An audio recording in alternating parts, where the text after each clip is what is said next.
6 लड़कों की हवस को भुजा कर मैं मरने वाली हो गई थी। जब 7वां लड़का अंदर आया तो होश उड़ गए, क्योंकि उसका तो मुझे मेरी मजबूरियों ने मार डाला था। मैं पीछे भी नहीं हट सकती थी। मुझे मेरे बाप की जिम्मेदारी दी गई थी जो मुझे ही पूरी करनी थी। अगर मैं ऐसा ना कर पाती तो मेरी बहनें और मेरी माँ का दिल भी टूट जाता, और वो आखिरी उम्मीद की किरण भी जिसे मुझे मरकर भी निभाना ही था, जो मैं हर तरह कोशिश के बावजूद भी नहीं कर पा रही थी। मेरा सोच सोच कर बुरा हाल था कि अब ये कैसे होगा। फिर एक दिन मुझे कुछ लड़कों ने रात गुजारने पर मेरी मतलूबा रकम मुझे देने की ऑफर की, जो मुझे किसी सूरत भी मंजूर ना थी। ना ही इसके अलावा कोई और हल था। आखिर मुझे करना पड़ा। खुद को मारकर मैंने अपनी बहनों को उनकी मंजिल तक पहुंचा दिया था। मेरे साथ जो भी हुआ उसकी खबर का दर्द मेरे अलावा कोई नहीं जानता था। मैंने खुद को मार दिया था, अपनों के ख्वाब और उम्मीदें टूटने से बचा ली थी। बस इस समय मैं ही बाकी नहीं बची थी। इस तरह नोचा था उन लड़कों ने कि मैं आज भी दर्द महसूस करती थी और मेरी नींदें तक हराम हो गई थी। लेकिन मर के भी कैसे जिया जाता है ये मैंने उसके बाद जाना। इस जालिम दुनिया में रहम नहीं है। आप मेरी कहानी सुनकर दर्द महसूस करेंगी। इस छठे लड़के की जब बारी आई तो उसकी मुझे देखकर चीखें निकल गई। मेरी जिम्मेदारी और मेरे घर वालों की ख्वाहिशात मुझे इस मकाम तक ले आई थी जहाँ मैंने एक ही रात में 5वें लड़के के साथ रात गुजारने की हामी भर ली थी। आम हालात में तो किसी लड़की के लिए ऐसा सोचना भी मुमकिन नहीं, लेकिन मैं जिस जगह खड़ी थी वहाँ मुझे ये फैसला करने में ज्यादा वक्त नहीं लगा था। वो सब सेहतमंद और तंदुरुस्त नौजवान थे जिनकी ताकत के आगे मैं कुछ भी नहीं थी। बिस्तर तक आने वाले दोनों नौजवानों ने ही लम्हों में ही मुझे काबू करके अपनी पूरी तरह हवस का निशाना बना दिया। ये पहली दफा था जब मैं किसी मर्द के लम्ह से आशना हुई थी। दूसरे लड़के के निकलते ही तीसरा लड़का भी कमरे के अंदर चला आया। मैंने एक गहरी सांस खारिज की। मैं थोड़ा वक्त चाहती थी, लेकिन वो कहने लगा कि इतना वक्त नहीं है, बाहर उसके और भी दोस्त लाइन में बैठे हैं। उसकी बात सुनकर मेरी आंखों से आंसू बह निकले। वो फौरन ही मेरे पास चला आया और मेरी आंसू को नजरअंदाज करता अपनी शिद्दतें मुझ पर बखेरने लगा। मेरे वजूद में बर्दाश्त की सकत खत्म हो रही थी। मैं बार बार उसे खुद से दूर करने की कोशिश करती, लेकिन वो उतना ही मुझ पर हावी होने लगता। ऐसा लग रहा था जैसे उसे इस खेल में मजा आ रहा हो। मेरा धक्का देने पर भी वो पहले से ज्यादा जोश से मेरे करीब आया। इसलिए अब मैं उसे रोकने की गलती नहीं कर रही थी और खामोशी से खुद पर गुजरने वाली इस क़यामत को बर्दाश्त कर रही थी। 1 घंटे तक वो अपनी प्यास बुझाता रहा और जाते जाते उसने अपने दांतों के निशान मेरी गर्दन पर छोड़ दिए और कहने लगा कि अगर इसे दोबारा मौका मिला तो वो मेरे साथ जरूर वक्त गुजारेगा। उसके जाने के बाद मैंने एक निगाह अपने वजूद पर डाली तो मैं कांप गई। जिस्म का कोई हिस्सा ऐसा नहीं था जहाँ निशान मौजूद ना हो। तीसरे नौजवान ने तो हद से ज्यादा मुझे जख्मी कर दिया था। जगह जगह उसके दांतों के निशान थे। मजीद 2 लड़कों ने भी 1-1 घंटा मुझे इसी तरह अपनी हवस का निशाना बनाए रखा। उन लोगों ने मुझ पर जरा भी रहम ना किया, और आता भी क्यों। उन्होंने एक बड़ी रकम के बदले मेरी एक रात खरीदी थी। वो तो अपना हिस्सा वसूल कर रहे थे और ये एक रात मेरी जिंदगी की सियाह तरीन रात बन गई थी। मेरा हाल ऐसा था कि मुझे कुछ होश नहीं आ रहा था। मैं खुद से करवट बदलने के काबिल भी नहीं रही थी। आहिस्ता आहिस्ता तकलीफ से मेरी आंखें बंद होने लगी थी, और जब उन 5 लड़कों ने मुझे बताया कि उनका एक छठा दोस्त भी आ गया है, मुझ में इतनी हिम्मत भी बाकी नहीं बची थी कि मैं उन्हें इनकार कर पाती या मज़ाहमत कर सकती। जैसे ही छठा लड़का कमरे में दाखिल हुआ और मेरे बिस्तर के करीब आया तो मुझे देखकर उसकी चीखें निकल गई। वजह जानकर आपके भी रोंगटे खड़े हो जाएंगे। मेरा नाम इकरा था और मेरी उम्र सिर्फ 22 साल थी। मैंने ग्रेजुएशन कर रखी थी, लेकिन आज के दौर में ग्रेजुएशन कुछ भी नहीं होती। लोग मास्टर करके भी डिग्रियां हाथों में लिए सड़कों की धूल समेट रहे होते हैं। इस बात का सही तरीके से अंदाजा मुझे उस वक्त हुआ जब मैं नौकरी की तलाश के लिए निकली। हर कंपनी के आगे नौजवानों की एक बड़ी सी लाइन लगी होती जो अपनी बारी के मुंतजिर होते। ऐसे में मुझ जैसी लड़की की नौकरी कहाँ हो सकती थी जिसके पास ना ही तजर्बा था ना ही कोई बड़ी डिग्री। मगर नौकरी ढूंढना मेरी अवलीन जरूरत बन चुका था, क्योंकि अब्बा के इंतकाल ने मेरी कमर तोड़ दी थी। अब्बा घर में वाहिद कमाने वाले थे और हम 3 बहन भाई घर में मौजूद थे। मेरी बड़ी बहन ने कोई तालीम हासिल नहीं की, इसलिए कमाने की जिम्मेदारी उसके बजाय मेरे कंधों पर आ गई थी। मैं घर से बाहर निकली तो मेरे होश ठिकाने आ गए। मैं तो बाहर की दुनिया को बहुत आसान समझ रही थी, लेकिन अब मुझे समझ आया था कि अब्बा कितने जतन करके हमारे लिए रोटी कमाते थे। मैं हमेशा ही अब्बा से इस बात पर नाराज रहती थी कि वो हमारी ख्वाहिशात पूरी नहीं करते।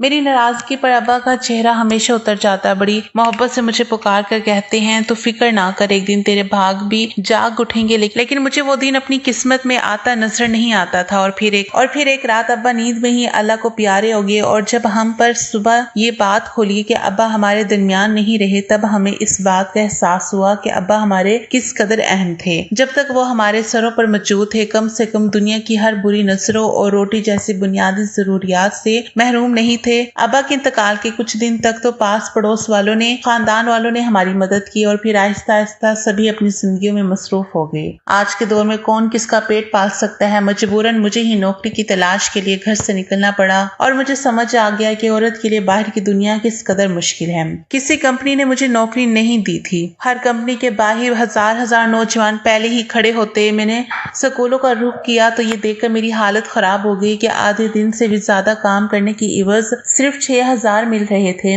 जिसमें घर के बिल ही अदा हो पाते। इसमें भी हर स्कूल वाले मुझसे मेरा तजर्बा पूछते और मेरा मुंह खाली रह जाता। बहुत तलाश करने के बावजूद भी कोई नौकरी ना मिली तो मेरी एक दोस्त के भाई के तवस्सुत से मुझे एक फूड मॉल में वेटर की नौकरी मिल गई। ये शहर के एक इलाके में बना हुआ पीर साहब का हाउस, जहाँ पर वक्त ही मर्दों का बहुत रश रहता था। काले रंग का चुस्त था पैंट कोट मेरे हवाले कर दिया गया, जिस पर फूड मॉल का नाम लिखा हुआ था, और मुझे अगले दिन से ही नौकरी पर बुला लिया गया। उस नौकरी के बड़े अजीब से तकाजे थे जो मुझे पूरे करने थे। उन्हें एक मॉडर्न सी लड़की वेटर के नाम पे चाहिए थी, जिसके छोटे छोटे से बाल कंधों पर फैले हुए हों और वो बहुत सारा मेकअप करके डाइनिंग हॉल में खड़ी हो। मैं यूनिफॉर्म अपने बैग में डालकर घर वापस लौट आई थी। मैं अभी तक फैसला नहीं कर पाई थी कि मुझे ये नौकरी करनी है या नहीं, क्योंकि ये मेरे लिए एक बहुत ही मुश्किल काम था। अब्बा की मौजूदगी में तो कभी बिला जरूरत घर से निकलने की नौबत भी पेश नहीं आई थी, और फूड मॉल में तो इतने सारे मर्दों के दरमियान इतना तंग सा लिबास पहनकर खड़े होना मेरे लिए एक निहायत ही कठिन मरहला था।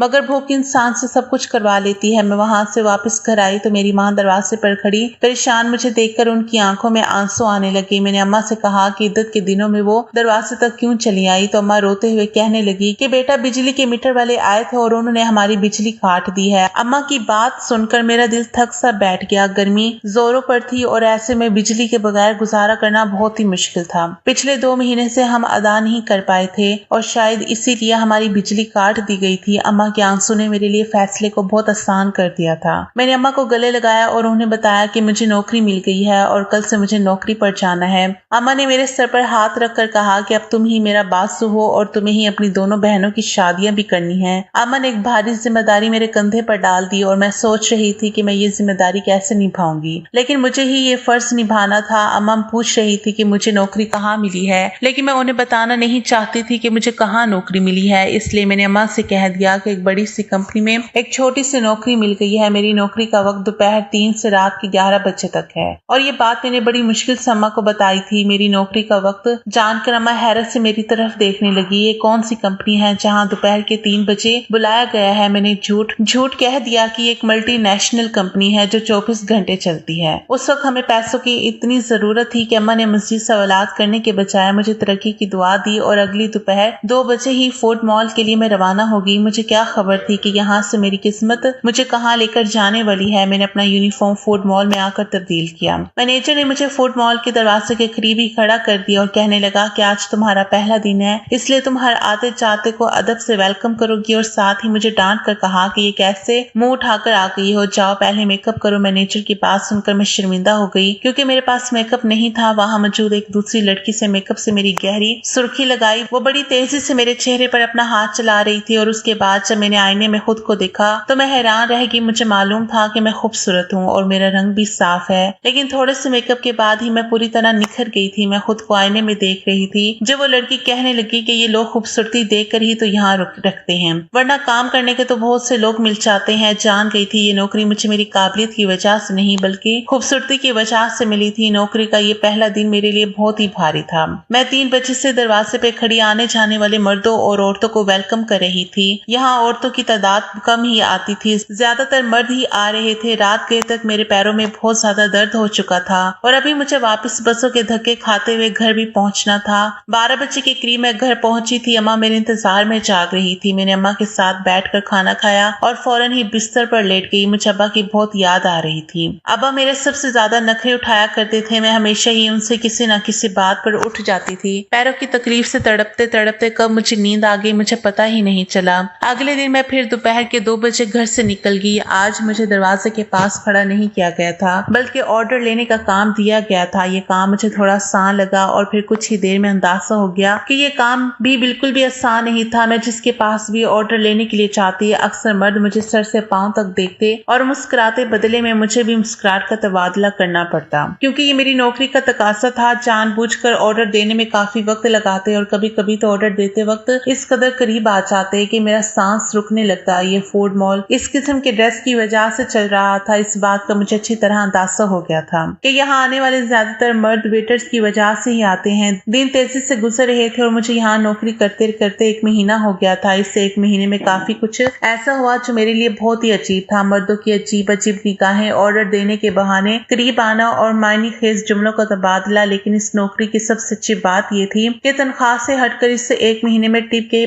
काफी पैसे जमा हो गए थे। मैंने इन्हीं पैसों से बिजली का बिल अदा कर दिया। आहिस्ता आहिस्ता मैं इस माहौल की आदी होती जा रही थी। 5 लड़के रोज ही शाम के वक्त आते थे और सबसे कोने वाले टेबल पर बैठ जाते। वो टेबल मेरे हिस्से में थी और रोजाना मैं ही उनके पास ऑर्डर लेने के लिए जाती थी। वो पांचों ही 24-25 साल के नौजवान थे। आज भी मैं उनके पास ऑर्डर लेने के लिए गई तो उनमें से एक पूछने लगा, तुम यहाँ बहुत मजबूरी में नौकरी करती हो ना? मैंने कह दिया। उसने फौरन ही अपना कार्ड निकाल कर मेरे आगे रखा। कहने लगा, तुम बहुत ही शरीफ लगती हो, अगर कभी किसी मदद की जरूरत पड़े तो याद कर लेना। बिना सोचे समझे ही मैंने वो कार्ड उठाकर अपने कोट की जेब में रख लिया तो वो मुस्कुराकर उठा। उसके बाद ये सिलसिला छिड़ पड़ा और रोजाना ही मैं उनका ऑर्डर लेने चाहती और उनमें से कोई ना कोई मुझसे कोई सवाल पूछ लेता। रोजाना होने वाली इस मुलाकात की वजह से हमारे दरमियान थोड़ी सी बेतकल्लुफी आ गई थी। दूसरा महीना भी एक पलक झपकते गुजर गया। फिर अम्मा ने एक दिन मुझे बताया कि बड़ी बहन के लिए बहुत अच्छा रिश्ता आया है, वो लोग जल्दी शादी करना चाहते हैं। अम्मा की बात सुनकर मैं परेशान हो गई, क्योंकि अभी तो मैंने घर का खर्चा ही अपने कंधों पर उठाया ही था।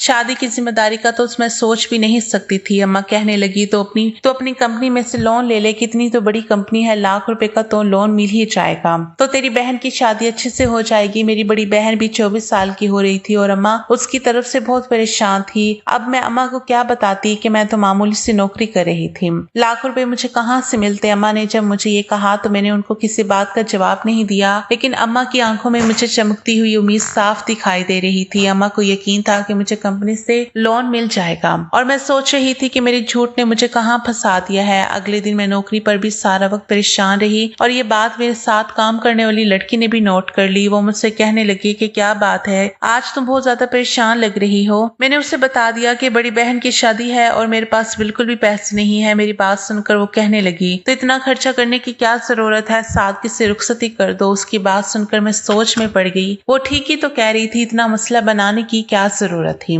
घर आकर मैंने अम्मा को भी यही मशवरा दिया कि वो सादगी से बहन की रुखसती कर दे, लेकिन मेरी बात सुनकर वो कहने लगी, हर किसी को हमारे मसाइल का इल्म नहीं है। लड़के वालों ने पहले ही जहेज के नाम पे एक लंबी लिस्ट थमा दी है और अगर मैंने खाली हाथ तेरी बहन को रुखसत कर दिया तो इसके ससुराल वाले सारी जिंदगी भर इसे बातें सुनाते रहेंगे। अम्मा की बात सुनकर मुझे गुस्सा आ गया। मैंने कहा कि ऐसी जगह बाजी की शादी करने की जरूरत ही क्या है। मेरी बात सुनकर अम्मा नाराज हो गई। कहने लगी, अल्लाह अल्लाह करके तेरी बहन का एक अच्छी जगह से रिश्ता आया है और तू उसमें भी नुक्स निकाल रही है। अगर आज तेरा बाप जिंदा होता तो मुझे तेरी मिन्नतें ना करनी पड़ती। वो खुद ही अपनी बेटी के लिए कैसे भी करके रकम जमा कर लेता। अम्मा की आंखों में आंसू आ गए थे और उनकी बात ने मेरा दिल भी दुखा दिया। वो ठीक ही कह रही थी कि अगर आज अब्बा जिंदा होते तो वो किसी भी तरह पैसे जमा कर लेते। मैंने अम्मा को गले लगाया और उनसे वादा किया कि मैं जल्द ही पैसों का इंतजाम कर लूंगी। खुद भी नहीं जानती थी कि इतने सारे पैसे मुझे कहाँ से मिलेंगे। बाप का साया बाकी औलाद के लिए बहुत बड़ी नेमत होता है। वो अपनी जान पर खेलकर औलाद को जिंदगी के सुख देता है और मेरे लिए अपने बाप की जगह लेना बहुत मुश्किल था। दिन यूं ही परेशानी के आलम में गुजर रहे थे।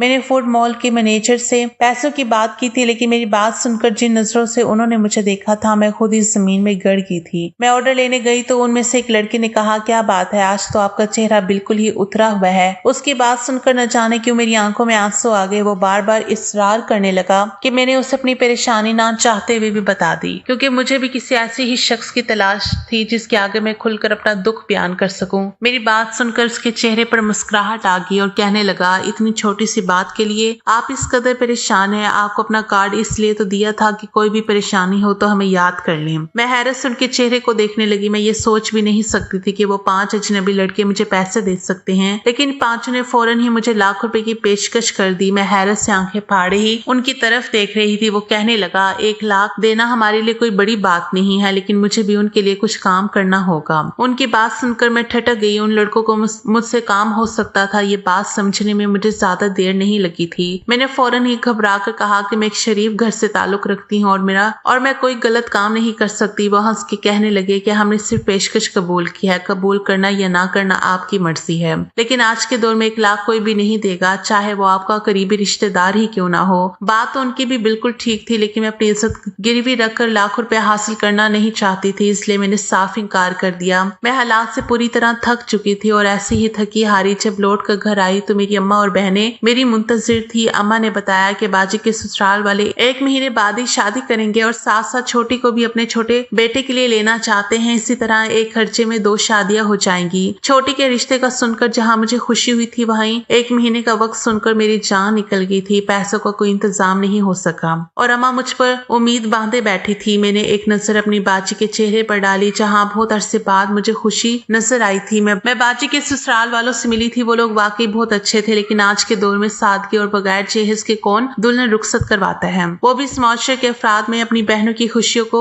हमेशा कायम देखना चाहती थी। मैंने अम्मा से कहा कि आप शादी की तारीख पक्की कर दे, मैं पैसों का इंतजाम कर लूंगी। मेरी बात सुनकर घर में खुशी की लहर दौड़ गई थी, मगर वो लोग इस बात से बेखबर थे कि ये खुशी मेरी जात की बर्बादी के बदले उन्हें हासिल होने वाली थी। अगले दिन मैंने उन 5 लड़कों से हामी भर ली। वो मुस्कुराकर कहने लगे, हम जानते थे आप जरूर मान जाएंगी। उन 5 ने एक रात के लिए मुझे अपने साथ ले जाने की बात की थी। मैंने अम्मा को बताया कि साल के इख्तिताम की वजह से कंपनी में काम बहुत ज्यादा है, मुझे एक रात कंपनी में ही गुजारनी होगी। कंपनी ने मेरा लोन मंजूर कर लिया है, इसलिए मैं उनकी बात मानने पर मजबूर हूँ। लोन पास होने की बात सुनकर अम्मा इस कदर खुश हो गई कि उन्होंने मुझे रात रुकने की इजाजत भी दे दी और मैं फूड मॉल से छुट्टी लेने के बाद उन 5 लड़कों के साथ चले गई। उन 5 ने मुझे अपनी दरिंदगी का निशाना बना डाला और जब छठा लड़का अंदर आया तो मुझे देखकर उसकी चीखें निकल गई, क्योंकि पूरा बिस्तर खून में भरा हुआ था और मैं अपनी जिंदगी की शायद आखिरी सांस ले रही थी। उसने फौरन ही मुझे अपनी बाजू में उठाया और गाड़ी में डालकर छोटे से अस्पताल में ले आया, जहां शायद उसका कोई जाने वाला ही डॉक्टर था।